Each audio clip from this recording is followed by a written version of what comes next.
I want to see what is at the end of the road. 500 years ago, when people thought the world was flat, and if they got to the edge, they're going to fall off. Well, who decided to go to the edge? Got you. I'm probably like that guy. I want to peer over the edge and see what's there. You know, nobody else has seen it, and so it's more about, I find for me, having that curiosity to kind of execute against an idea that you have, just to see what it would look like in the real world.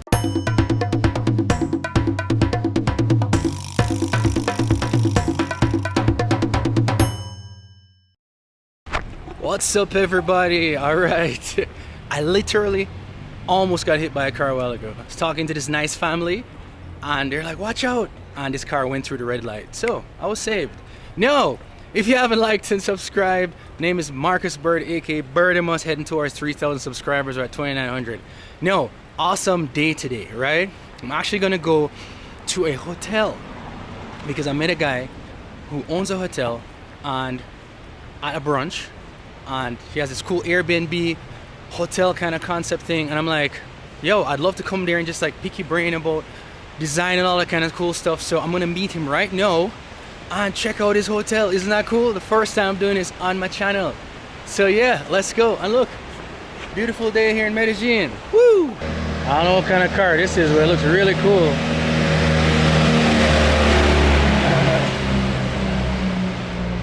Cool, huh? Yeah. Muy interesante. Yo, and we're here right now at Justin's spot called NIDO Sky. Take a look at this place. This is fascinating. Oh my goodness, I'm looking forward to going in here. Let's go. All right. Thank you, sir. Oh, I love the entrance. So what was the thought behind the entrance? Like, this is cool, man. Yeah, well, I've started to experiment with light. And at night, the facade is also lit up. I'm not sure if you've seen that, but like a blue light. Yeah, well, it can have any color we want. Literally millions of colors. We can even. All of these lights have tiny little IP addresses. Okay. So it's all programmable. We can say, okay, we want 30% pink, 12% blue, and the other proportion gray, and see what color that makes. Like, there's literally millions of combinations of, you know, when it turns on, what intensity it starts with. You know, this is a very basic pattern. Right now, we're defining all of the different kind of light shows, or what they call scenarios in Spanish. I'll hopefully get those done in the next I think all right, so the next step is we're going upstairs. Let's take a look. So the way it works is that this key here opens,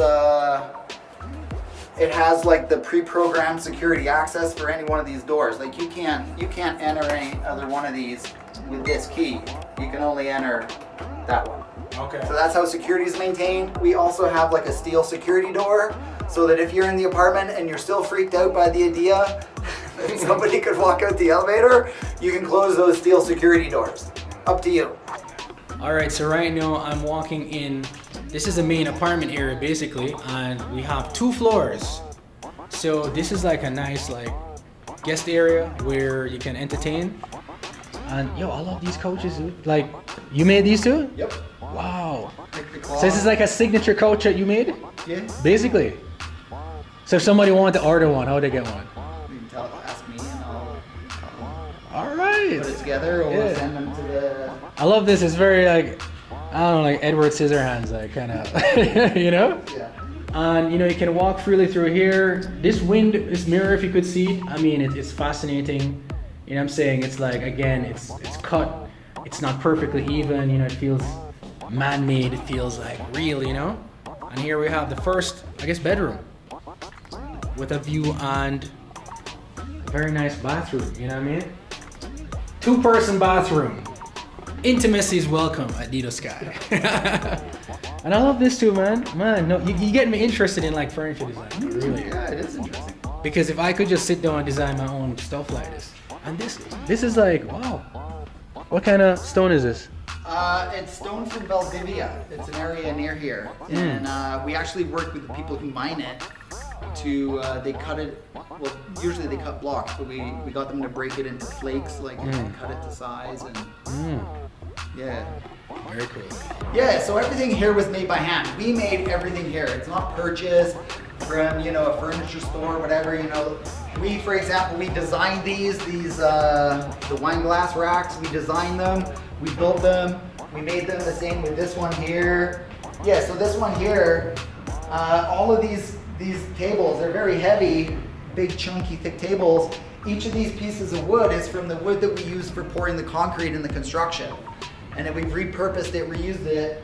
Not only is that very sustainable, but also in addition, it is quite beautiful. And it's got a story, you know, like there's sometimes little nail holes or something. Then we pulled the nails out and cleaned it up and glued them all together and polished it and varnished, and on top, many things, but it's made by hand. Yeah. Well, for example, this lamp here, actually this lamp is a fruit plate. I just really thought that fruit plate was really cool. And then I thought, oh, I can make a really cool lamp out of that. And so I bought a bunch of those. And then we bought the light socket and cut a little hole in the fruit plate and then made a lamp out of it. And it looks amazing. I love it, I love it, I love it. Or these dish shelves, they were actually inspired. These are all handmade, of course, as well. I was inspired in the shape of these by this bridge over there. I don't know if you can see that, but there's a pillar with all of these wires coming out that holds this bridge up. Okay. And that was my inspiration for making these shelves. And part of Japanese philosophy is have everything out in the open so you can see it. And you want to have things of beauty of themselves so that they look good when they're displayed. And so I wanted to have an open concept apartment. And I didn't want to have, you know, closed off dish shelves. I wanted to have open shelves, but I also wanted something that was unique and different. And so using the inspiration of that bridge, I decided to make this kind of shape, which is very, I mean, I've never seen dish shelves like that before. Me neither. Yeah, so right on the very top floor of the whole building, incredible views. I think this is my favorite bedroom of the whole building. And as you can see, you have these incredible views, you know, across the whole city. You know, you open up these doors. Wow.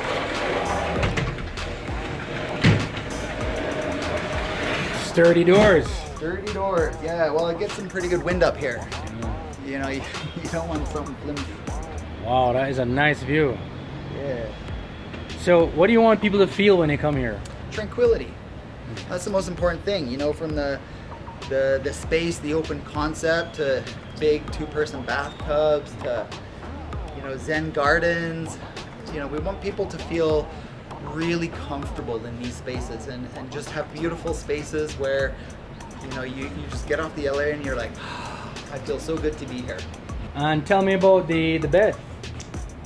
Well, the bed, it's handmade, you know, our design as well. And we also make these, we even make the bedspreads. Really? We don't buy them, no, we have these made. We pick the cloth and we have tailors cut and sew them. And we change those out probably every 9 or 10 months. Where'd you make the beds? Here in Medellin? Yeah. Nice. Everything's here. Everything's done by, this is done by a guy in Centro. His name is Diego. Holla at Diego. Yeah, Diego. And this wood piling here, is it also from Medellin? What's the story? It's literally, you know, like the black burned wood doors? Yeah. Because they're on both sides and stuff. And we had all of these offcuts about this long, which are these here. Yeah.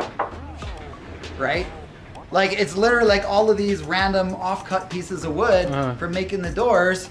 And I was like, hey, you know, let's make a wrap. I first wanted to make the headboard, but then I thought it'd be really cool to wrap it around the whole wall to like integrate the whole space where the sofa is with the bed. Yeah.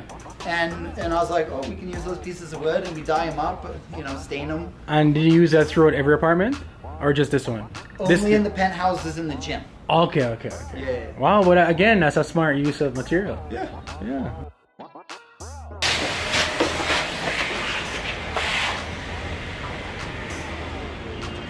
Look at that view.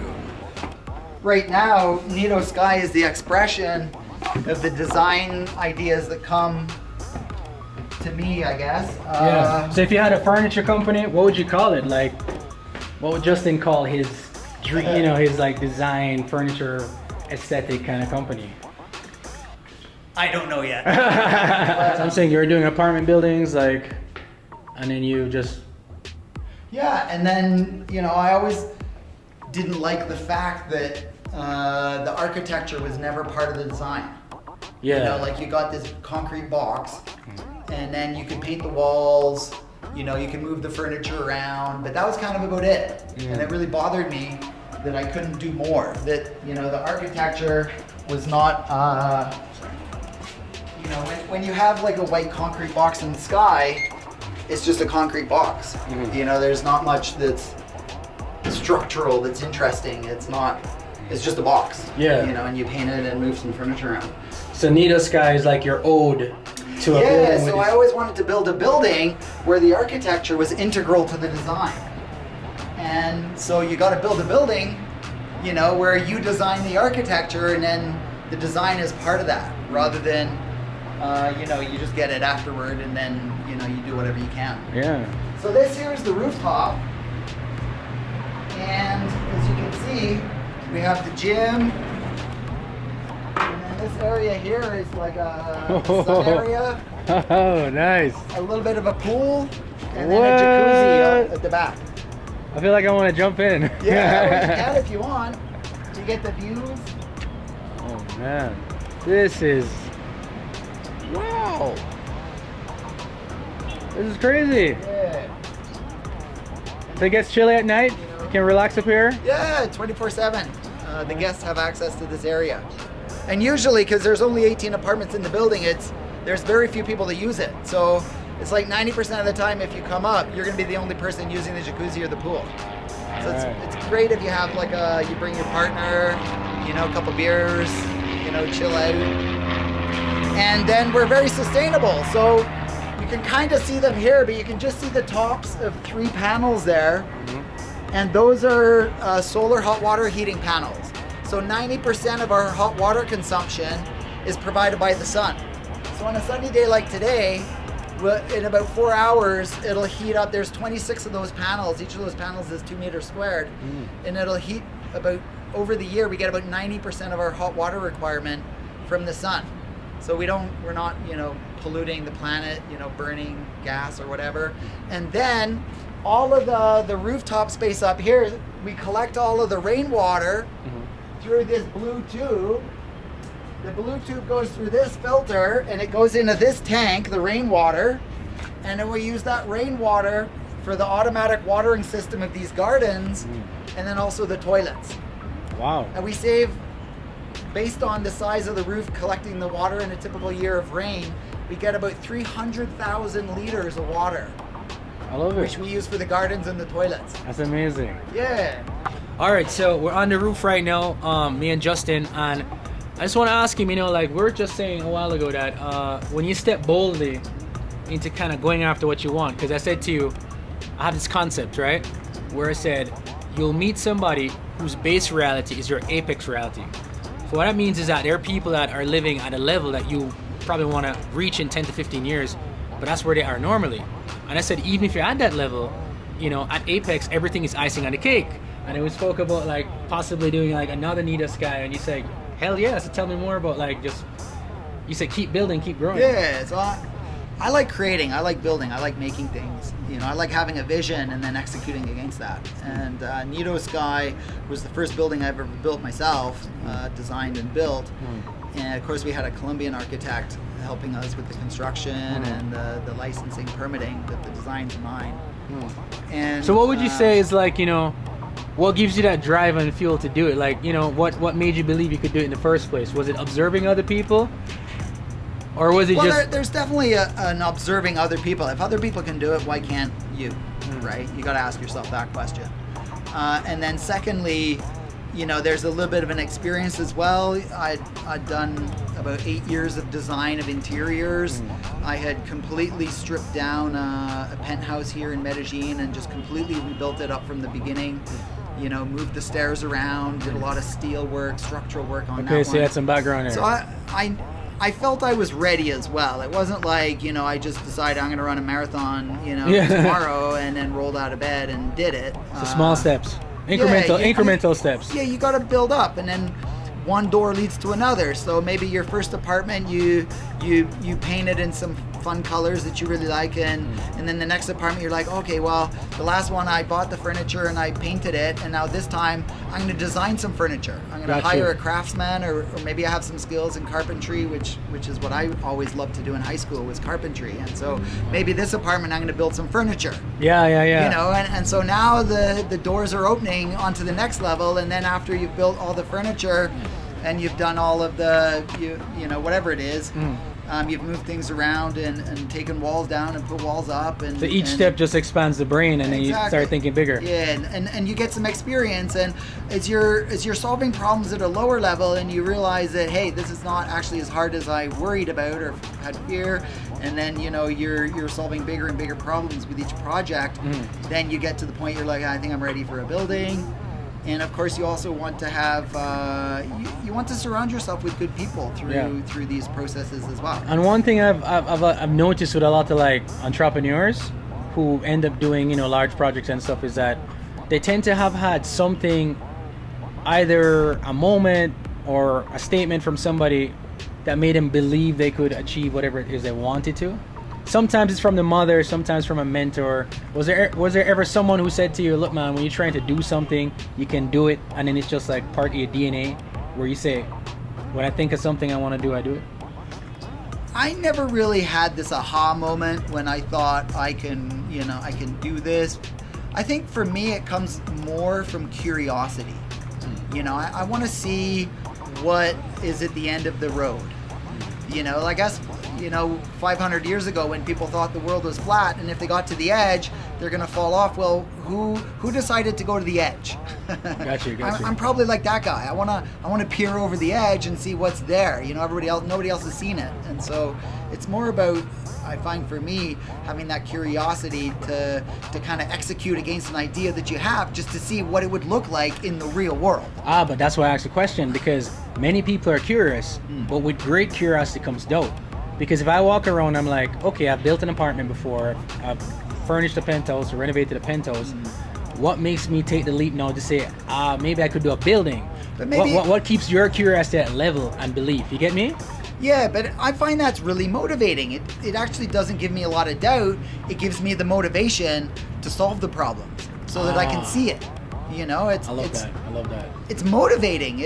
I mean, curiosity is the thing that makes us human. You know, we're learning, we see something interesting, we want to find all about it, and then you find out some interesting things about that thing, and then it opens some other questions in your mind. And again, it's all about the journey and the adventure, and just kind of opening those doors. Keep opening those doors. I love that. You know? Because if you're motivated by solving a problem, then the scale of the problem doesn't matter. Yeah, and it really becomes as much about the journey, right? Like, yeah, you're really interested in the end state, but the end state, you don't actually have a totally clear idea of exactly what it's going to be, because, you know, it's probably going to change. And there's a very famous architect, Frank Gehry, who likes to say that if you know exactly what you're going to do at the beginning, you probably aren't going to do it.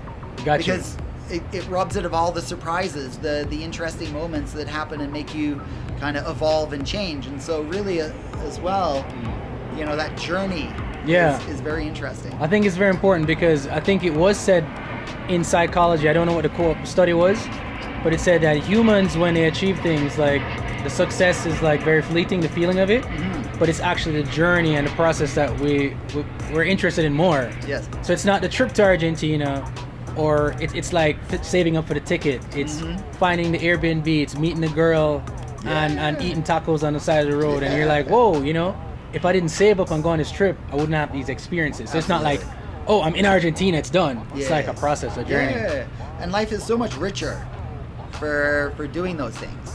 Definitely, you know? definitely. And so you get out there and you start mixing it up, and then it's just it's kind of the life I want to lead anyway. All right.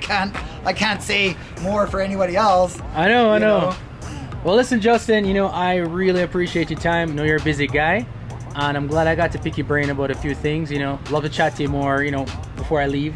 But definitely, I've learned so much just coming here, because you see, I personally believe that the vision that a person has sometimes is transferable, like aspects of the vision. So I like when you talk about the process and solving problems. I'm being motivated by both the journey and solving the problem. Because for me, when I'm sitting here, sitting here with Justin in his building, right? I knew that at some point this building was just a concept. It was an idea. It was probably just land. It didn't exist. You know what I'm saying? Yeah. And then it became something where you said, hey, you know, I want to do it. I want to make it happen. And then, you know, all the steps of the journey and the problem solving kind of.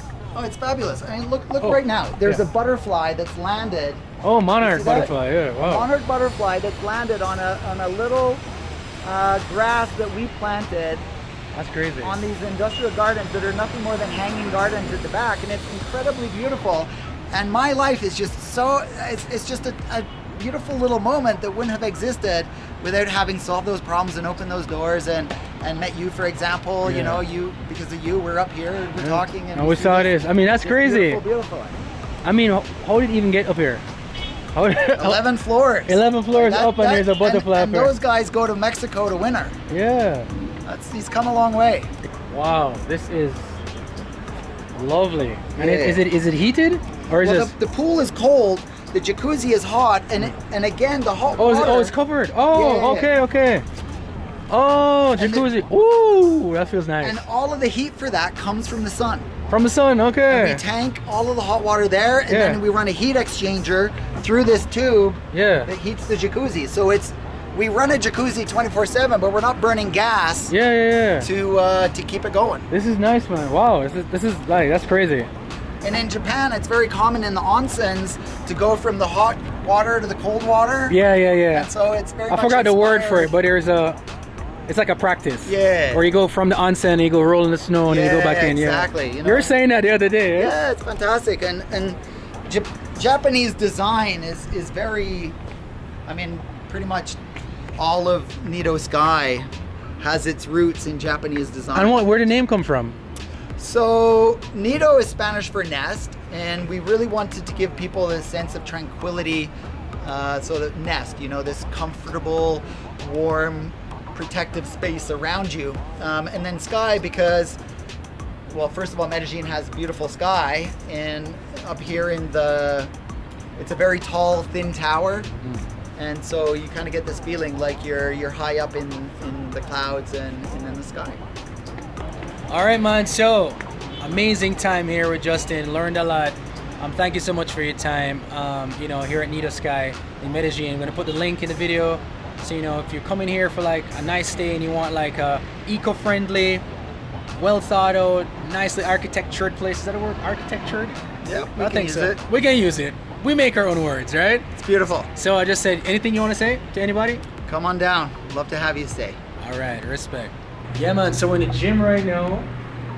We have some exercise bikes there, and we have like some weight rack. So like a pretty standard setup. Yeah. Like enough to get your workout on and lift some weights, bench press, or some squats. Yeah. Well, most gyms in hotels don't have racks. They have like a little kind of universal machine. Yeah. But free weights are better for you. Yeah. So we went with the rack and free weights. So should I ask you how much do you bench? Very little. Cause you know, like that's the thing that guys always say. Hey, bro, how much you bench? Like, I'm like, I don't even lift weights. Like, yeah. This is cool. Man. This is cool. Man. Okay. You know, I think I went back into the gym the first time last week, and it's been a while. I need to do it more. It was painful. Yeah, it's still painful. Okay. You know, my grandmother was a builder. Oh yeah. Yeah. Oh, cool. Before she passed away, her house was up in a place in Jamaica called Belgrade Heights. Okay. And she had a 9th grade education. Wow. But she had an unlimited belief system. Totally. Yeah. Exactly. So if you were to go to her house, it looked like it's like a mansion with all these elements, and she had this mind for just the complexity of architecture, which is why I appreciate it. And my mom is like that too, because when my mother has to do renovations or just additions to the house, it's like, she's like, Marcus, your grandmother was different.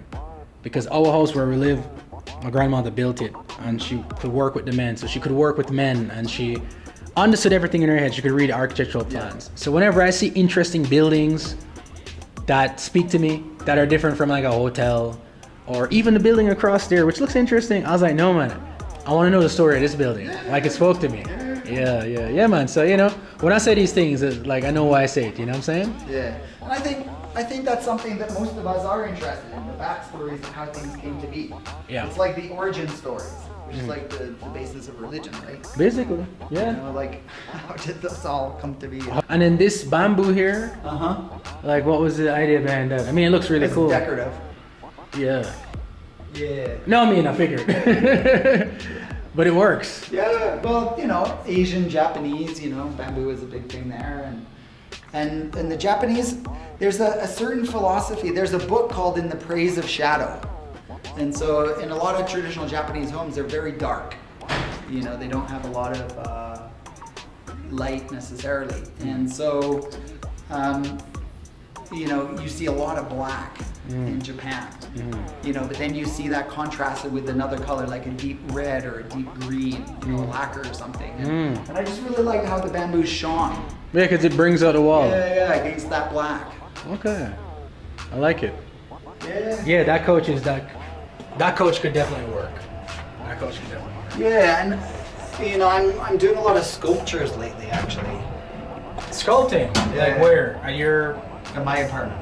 Okay. I have a huge terrace, bigger than this rooftop. Mm-hmm. There's a lot of gardens, a lot of trees, but also, with a lot of art. Is it art or heart? Art. Art. Yeah. There's a lot of heart there too. Yeah. Because the coach is lingering in my brain, Yeah, well that intersection between installation art and spaces that we inhabit, I find very interesting. Like you go to like galleries these days, installation art has become quite popular as an art form, and I think that that's a very, very amazing place to play creatively, because the basic question is, can you make a space feel like an installation art piece, but it's a space you live in, right? That's a very high aesthetic aspiration. It's not just functional. There's deep intelligence and creativity that's not just making the space, but also making that space make you feel a certain way or think about things. Yeah. That's what I said, like your base reality. When you wake up and you're in the space, you immediately think to yourself maybe differently just based on what's around you and the structure around you. Yes. Yeah. So basically, the theme we've been having in our conversations is your life should become an installation. Or I'm trying to figure out like an expression, because that's big. If what you're trying to say is create your life in a purposeful, designed way, I fully agree with you. Yeah. I think purposeful design of life. Yes. Yeah. Build the life you want to have. Yeah, so it's almost like your life is an installation piece that you're constantly tweaking and adjusting. Yeah. All right, I got it. I feel good about myself. All right. Well, thank you so much, Justin. Great conversation. I feel like I've learned so much. I've felt, inspired, and I feel excited about this spot. Maybe one day when I come back, stay here for a couple nights, check it out. You know what I'm saying? So, with that, I want to thank y'all for watching, and thanks to Mr. Justin here for being gracious with his time and taking us to NIDO Sky. Come and visit. Right. Medellin Colombia. Beautiful place. All right, man. I know you have a meeting right now. Great meeting you. See you, dude. It's been a pleasure. Bless up. Have a good one. All right. Yep. Vibes. Medellin life continues. That's the building right there. Good vibes, give thanks.